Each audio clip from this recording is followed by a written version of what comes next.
வணக்கம். அத்துணை சப்ஸ்கிரைபர்களையும் எல்லா அன்பு உள்ளங்களையும் எனது நண்பர்களையும் வருக வருக என வரவேற்பதில் பெருமகிழ்ச்சி கொள்கிறேன். வக்ரதுண்ட மகாகாய சூரிய கோடி சமப்பிரபக அவிக்னம் குருமே தேவ சர்வகாரியேஷு சர்வதா. தென்னாட்டுடைய சிவனே போற்றி, என் நாட்டவர்க்கும் இறைவா போற்றி. நண்பர்களே, இந்த புத்தம் புதிய காணொலியில் உங்கள் அத்துணை பேரையும் வரவேற்பதில் மிக்க மகிழ்ச்சி கொள்கிறேன். இன்றைக்கு சிறப்பான ஒரு விஷயத்தை பத்தி பேச போறோம். அதாவது இன்றைக்கு நாம் பேச போகின்ற ராசி சிம்மம். சிம்ம ராசி. இந்த சிம்ம ராசியில பாத்தீங்கன்னு சொன்னா மகம், பூரம், உத்திரம் 3 நட்சத்திரங்கள் இருக்கு. சிம்மராசி என்பவர்களுடைய வாழ்க்கையில தற்சமயம் பெரிய அளவிலான பிரச்சனைகளை சந்திச்சுட்டு தான் இருக்காங்க. இப்போ வாக்கிய பஞ்சாங்கப்படி வேற அஷ்டம சனி வரப்போகுது. இப்ப எந்த யூடியூப் சேனல் எடுத்தாலும் சரி, எந்த டிவி சேனல் எடுத்தாலும் சரி, எல்லாத்துலயுமே யாரை பத்தி பேச்சு அப்படின்னா சிம்மத்தை பத்தி தான். சிம்ம ராசிக்கு அஷ்டம சனியில இந்த பிரச்சனை வரும், பாதிப்புகள் வரும், இப்படி சொல்லாதவர்கள் இருக்க முடியாது. இந்த காலகட்டத்தில், அதாவது ஒரு சேலஞ்சிங்கான பீரியட், டஃப்பான சிச்சுவேஷன்ல இந்த காலகட்டத்தில் சிம்ம ராசிக்காரர்களுக்கு ராகுவினால் வரக்கூடிய தொந்தரவுகள் என்ன? அப்படி சிம்மராசிக்காரர்களுக்கு ராகு சம்பந்தப்பட்ட தோஷங்கள், பிரச்சனைகள் இருக்கு. ராகுவினால் தொந்தரவுகள் வரும். ஏன்னா தற்சமயம் சிம்மத்திற்கு 7ஆம் இடம் என்று சொல்லக்கூடிய கும்பத்தில் கண்டகஸ்தானத்தில் ராகு சஞ்சரித்து வருகிறார். அதே மாதிரி சமசப்தம தன்னுடைய 7ஆம் பார்வையால சிம்ம ராசியை பார்த்து கொண்டிருக்கிறார். இந்த நிலைமையில சிம்ம ராசிக்கு கண்டிப்பா ராகுவினால் பிரச்சனைகள் வருவதற்கான வாய்ப்புகள் 99% உண்டு. அப்போ அந்த மாதிரி ராகுவால பிரச்சனைகள் நடந்துட்டு இருக்கு, சனியினாலேயும் பிரச்சனைகள் நடந்துட்டு இருக்கு. இப்ப சிம்மராசிக்கு சனியை விட ராகுவுடைய தாக்குதல்கள் கொஞ்சம் அதிகமாவே இருக்கும். அப்பேற்பட்ட இந்த நிலைமையில இந்த நேரத்துல சிம்மராசிக்காரர்களுக்கு பிரத்யேகமாக ராகுவினால் வரக்கூடிய பிரச்சனைகள் அப்படி வந்தால், எதை செய்தால், என்ன செஞ்சால் அந்த ராகுவை சமாளிக்க முடியும்? தற்சமயம் வாழ்க்கையில நம்ம சந்திக்கக்கூடிய பல தொந்தரவுகள், மன சஞ்சலங்கள், மனக்கசப்புகள், நம்ம ஃபேஸ் பண்ண இழப்புகள், ராகுவினால் என்னென்ன வரும்? சட்ட சிக்கல்கள் வரும், உடல்ல பிரச்சனைகள் வரும், ஆரோக்கியத்துல மிகப்பெரிய பிரச்சனை வரும், மனசு ஒரு இடத்துல ஸ்திரமா இருக்காது, அப்படியே ஒரு ஸ்டெபிலிட்டி இல்லாம அன்ஸ்டேபிளா சுத்திக்கிட்டே இருக்கும். ஒரு முடிவு எடுக்க முடியாம, டிசிஷன் எடுக்க முடியாம ஒரு தவிப்பு இருக்கும். எந்த காரியத்தை எடுத்தாலும் உண்மை ஒண்ணு, ஆனா நம்ம அதை பத்தி யோசிக்க மாட்டோம். அது தவறான ஆஸ்பெக்ட், அதை பத்தி ராகு யோசிக்க வைப்பார். இப்படி தவறான பாதைகள் சில சிம்மராசி நேயர்கள் கடந்த 2 வருஷத்துல ராகுவுடைய பார்வையினால தவறான பழக்க வழக்கங்கள், புகைப்பிடிப்பது, குடிப்பது போன்ற பழக்கங்களை தொடங்கி இருப்பாங்க, செய்யவும் ஆரம்பிச்சிருப்பாங்க கண்டினியூஸா, கன்சிஸ்டன்டா. இந்த மாதிரி காலகட்டங்கள்ல ராகு சாதாரண கிரகம் இல்லை. கேதுவும் ராகுவும் 9 கிரகங்கள்ல மிக ஸ்ட்ராங்கான, மிக அக்ரசிவான பிளானட்ஸ். இவங்க மறைந்திருந்து தாக்கக்கூடியவர்கள். எப்பேற்பட்ட ஜோதிட வல்லுநர்களுக்கும் கூட ராகுவை கேதுவையும் பிறப்பு ஜாதகத்துல கொஞ்சம் துல்லியமாக கணிப்பது என்பது கொஞ்சம் கடினமான வேலை. அந்த மாதிரி இருக்கக்கூடிய ஷேடோ பிளானட்ஸ் ராகுவினால் தற்சமயம் சிம்ம ராசிக்கு வரக்கூடிய பிரச்சனைகள், ராகுவினால் வரக்கூடிய தொந்தரவுகள், ரகளை செய்கின்ற இந்த ராகுவை, பிரம்மாண்ட கிரகம் ராகு. ராகு ஒரு மனிதனுக்கு பெரிய ராஜயோகம் மற்றும் பெரிய பாதிப்புகள் ரெண்டுமே கொடுக்கக்கூடியது 9 கிரகங்கள்ல ராகு தான். சோ ராகுவை எப்படி சமாளிப்பது? ராகுவினால் வரக்கூடிய தொந்தரவுகளை எப்படி கையாளுவது? அவரை எப்படி சமாளிப்பது? எதை செய்தால் ராகுவின் தொந்தரவுகள் மாறும்? ராகுவினுடைய தாக்கத்தில் இருந்து தப்பிக்க முடியும்? சனியுடைய தாக்கம் அதுக்கு அடுத்தபடி, ராகுவுடைய தாக்கம் சனியை விட பல மடங்கு வீரியமுடையது அப்படிங்கிறது தான் உண்மை. முதல்ல உங்களுடைய பிறப்பு ஜாதகத்துல, அதாவது நீங்க சிம்ம ராசி, உங்கள் பிறப்பு ஜாதகத்துல லா அப்படின்னு போட்டிருக்கோம், லக்னம், அந்த இடத்துல ராகு இருந்தால் தீர்வு என்னன்னா, உங்களுக்கு ராகுவினால வரக்கூடிய பிரச்சனைகளுக்கான தீர்வு, ஒவ்வொரு அமாவாசைக்கும் உங்களுடைய முதியவர்களுக்கு, மூதாதையர்களுக்கு நீங்க திதி கொடுக்கணும். கண்டிப்பாக அன்னம், அதாவது சாப்பாடு போன்ற விஷயங்கள், பறவைகளுக்கு, காக்கைகளுக்கு உணவளிப்பது. ஏன் ஒரு ஒரு நாய், அதாவது பைரவர், அவரை தத்தெடுப்பது, வீட்டில் வளர்ப்பது, இதுதான் உங்களுக்கு மிகச்சிறந்த ஒரு விடிவு காலத்தை கொடுக்கும். ஒவ்வொரு அமாவாசை தோறும் உங்களுடைய மூதாதையர்களுக்கு தண்ணீர், அதே மாதிரி சாப்பாடு கொடுத்து வணங்குவது. அவர் வயசுல இருக்கக்கூடிய, அவர் இறந்து போகும்போது எந்த வயசுல இருந்தாங்களோ, ஆணோ பெண்ணோ, அவர்களுக்கு அதே வயதில் இருக்கக்கூடியவர்களுக்கு உணவு நீர் கொடுத்து வணங்குவது, அதே மாதிரி காக்கைகளுக்கு உணவளிப்பது எல்லாம் சொன்னோம். அதே மாதிரி முக்கியமானது கால பைரவர்களை தத்தெடுப்பதை பத்தியும் சொன்னோம். இது உங்க சிம்மராசி உங்க ஜாதகத்துல லக்னம் லான்னு போட்டிருக்கிற எந்த லக்னமா இருந்தாலும் அந்த லக்னத்துல ராகு இருந்தால் நீங்க இந்த விஷயத்தை செஞ்சா ராகுவுடைய அருள் உங்களுக்கு கிடைக்கும். ராகுவுடைய பிரம்மாண்ட தாக்குதல்ல இருந்து நீங்க தப்பிப்பீங்க. அவருடைய அனுகிரகம் அதை நீங்க பெறுவீர்கள்.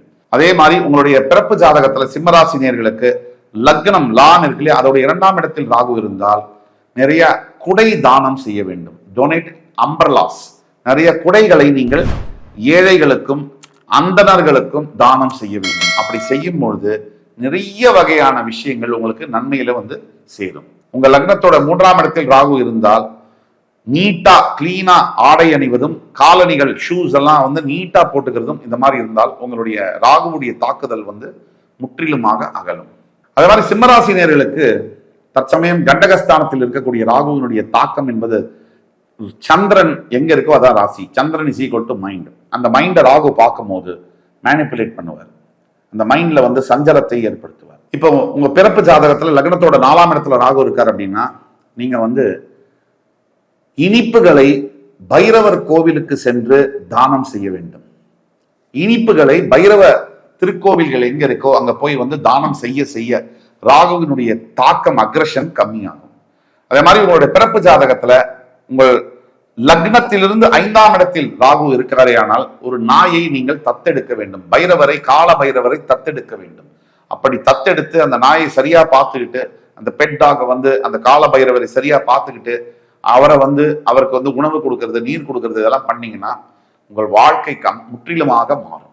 அதே மாதிரி உங்கள் சிம்ம ராசி உங்க லக்னத்தின் 6ஆம் இடத்தில் பிறப்பு ஜாதகத்தில் ராகு இருக்கார் அப்படின்னா உங்களுடைய ப்ராமிசஸை நீங்க கீப் அப் பண்ணணும். அதாவது நீங்கள் கொடுத்த வாக்குகள், நீங்கள் செய்த சத்தியங்களை மறக்காமல் நிறைவேற்ற வேண்டும். எப்பெரும் பாடுபட்டோ நீங்கள் கொடுத்த வாக்குறுதியை சத்தியத்தை காப்பாற்ற வேண்டும். இது காப்பாற்றலைன்னா ராகுவுடைய தாக்கம் அதிகமாக இருக்கும். அப்படி சின்ன சின்ன வாக்கு பார்த்து கொடுக்கணும். அதே மாதிரி உங்களால முடிஞ்ச விஷயத்தை மட்டும்தான் கமிட் பண்ணணும். நீங்க சிம்மராசியா இருந்து உங்க லக்னத்திலிருந்து 6ஆம் இடத்தில் ராகு இருந்தால் கீப் அப் யுவர் ப்ராமிசஸ். கவனமாக நீங்க வாக்கு கொடுத்த வாக்கை காப்பாற்ற வேண்டும். அதே மாதிரி நீங்கள் சிம்மராசியாக இருக்கீங்க, தற்சமயம் கண்டக ராகு உங்களுக்கு இருக்காரு. இந்த மாதிரி காலகட்டத்தில் பல பிரச்சனைகள் ராகுவால தான் வரும். சனியை விட அதிகமாக ராகுடைய தாக்கம் இருக்கும். நீங்க சிம்மராசியா இருந்து உங்க லக்னத்திலிருந்து 7ஆம் இடத்தில் உங்க பிறப்பு ஜாதகத்தில் ராகு இருந்தால் நீங்க சமுதாயத்தில் உடல் நல குறைபாடுகள், ஸ்பெஷலி ஏபிள்டு பீப்புள் இருப்பாங்க, அந்த மாதிரி இருக்கக்கூடியவர்களுக்கு அல்லது சமுதாயத்தால் புறக்கணிக்கப்பட்டவர்களுக்கு, கஷ்டப்படுங்கிறவங்களுக்கு, அதே மாதிரி தானம் கேட்பவர்களுக்கு, இந்த மாதிரி மக்களுக்கு பார்த்து பார்த்து உதவ வேண்டும். அதே உடல் நல பிரச்சனைகள், நோயால் பாதிக்கப்பட்டவர்கள், சமுதாயத்தால் புறந்தள்ளப்பட்ட மக்கள்கள், கீழ்நிலையில் அதாவது பினான்சியலி ஒரு பிரச்சனையில் இருக்கக்கூடிய அவர்களுக்கு தேர்ந்தெடுத்து அவர்களுக்கு இப்போ ஒருத்தருக்கு ஒரு தொழுநோய் இருக்கு, இல்ல வேற ஏதோ உடல் குறைபாடுகள் இருக்கு, ஸ்பெஷலி ஏபிலிட்டி இருக்கு, அந்த மாதிரி இருக்கக்கூடிய குழந்தைகள் பெரியவர்களுக்கு நீங்க உணவும் ஆடைகளும் தானம் செய்து பழக வேண்டும். அதே மாதிரி நீங்க சிம்மராசியா இருக்கீங்க, உங்களுடைய பிறப்பு ஜாதகத்தில் உங்க லக்னம் லான் இருக்கு இல்லையா, அந்த லக்னத்திலிருந்து 8இல் ராகு இருந்தால் கருப்பு எள்ளோ அல்லது மஸ்டர்ட் ஆயில் என்று சொல்லக்கூடிய இந்த கடுகெண்ணெய் அப்படின்னு சொல்றோம், அந்த எண்ணெயை நீங்க தானம் செய்ய வேண்டும். கருப்பு எள்ளையோ கடுகு எண்ணெயையோ தானம் செய்து பழக வேண்டும். உங்கள் பிறப்பு ஜாதகத்தில் உங்கள் லக்னத்திலிருந்து 8இல் ராகு இருந்தால், அதே மாதிரி உங்கள் பிறப்பு ஜாதகத்தில் சிம்மராசி நீங்க உங்கள் லக்னத்திலிருந்து 9ஆம் இடத்தில் ராகு இருக்கிறார். உங்கள் லக்னம் லான்னு போட்டிருக்கும் ஜாதகத்துல, அங்கிருந்து 9இல் ராகு இருந்தால் வெளிநாட்டு தூதுவர்களுக்கு, வெளிநாட்டிலிருந்து வரக்கூடிய சிட்டிசன்ஸ், வெளிநாட்டு ஃபாரின் பீப்புளுக்கு நீங்க உதவ வேண்டும். உங்கள் லக்னத்திலிருந்து 9ஆம் இடத்தில் ராகு சிம்மராசிக்காரர்களுக்கு இருந்தால் நீங்கள் வெளிநாட்டுக்காரர்களுக்கு உதவ வேண்டும். ஏதாவது சின்ன உதவியிலிருந்து பெரிய உதவி செய்ய வேண்டும். உங்களால் முடிந்த உதவிகளை செய்ய வேண்டும். சிம்மராசி நீங்க உங்களுடைய பிறப்பு ஜாதகத்துல லக்னம்னு இருக்கு இல்லையா, அங்கிருந்து 10th பிளேஸ்ல ராகு பகவான் இருந்தாருன்னா தொழில் சம்பந்தப்பட்ட முறையில நீங்க ஏதாவது எக்யூப்மெண்ட்ஸ் யூஸ் பண்றீங்கன்னா எவ்வளவு வேணா யூஸ் பண்ணலாம். தேவையில்லாமல் தொலைபேசி அதிகமாக பயன்படுத்துவது மற்றும் தொழில் கருவிகள்ல சோசியல் மீடியா, இன்ஸ்டாகிராம் போன்ற விஷயங்கள்ல லைத் இருப்பது, இது பெரிய ஆபத்தையும் விளைவையும் உருவாக்கும். ராகுவுடைய கண்டக சனி தாக்குதலினால். இப்ப சிம்மராசிக்கு 7ஆம் இடத்துல அவர் இருக்கிறதுனால. அதே மாதிரி ராகுக்கு வந்து இந்த இந்த இந்த தொலைபேசி சோசியல் மீடியாவில் இருக்குதுங்கன்னா விக்டிமைஸ் ஆகக்கூடிய வாய்ப்புகள் ஆகும். அதனால பாதிப்புகள் வரக்கூடியதுனால அதை பண்ணாம இருந்தால் ராகுவுடைய ஆசீர்வாதம், இந்த தோஷம் அப்படிங்கிறது போய் யோகமா அது மாறும். நீங்க சிம்மராசி உங்க பிறப்பு ஜாதகத்துல லக்னத்திலிருந்து 11ஆம் வீட்டுல ராகு இருக்காருன்னு சொன்னாங்கன்னா நீங்க துர்கை அம்பாளை வழிபட வேண்டும். துர்கை அம்பாளை வழிபட ராகு உங்களுக்கு என்ன வேணுமோ அந்த ராஜயோகத்தெல்லாம் தருவார்.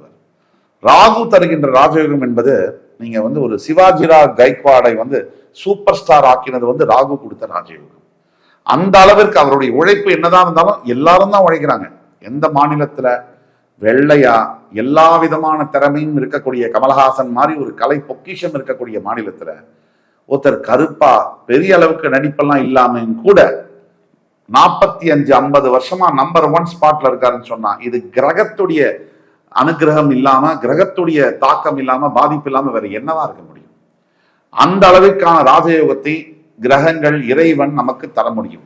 ஆனால் அதற்கு எந்தெந்த இடம், கிரகத்துடைய பொசிஷன்ஸ் என்ன, நாம செய்ய வேண்டிய வேலை என்ன, இதெல்லாம் ரொம்ப முக்கியம்.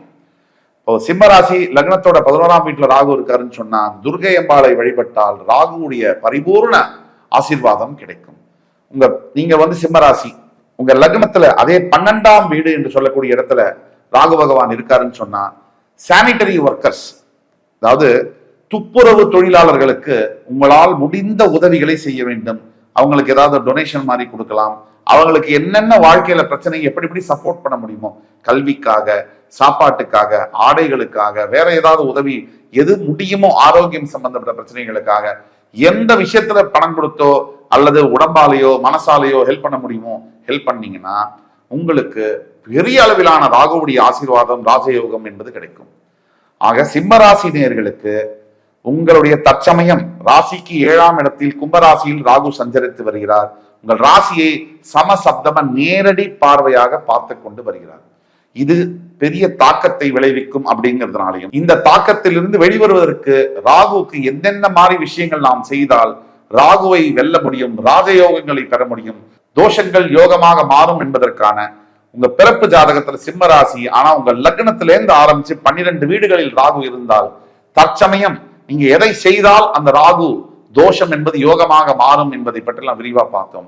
இந்த எபிசோடு உங்களுக்கு கண்டிப்பா பிடிச்சிருக்கும்னு நம்புறோம்.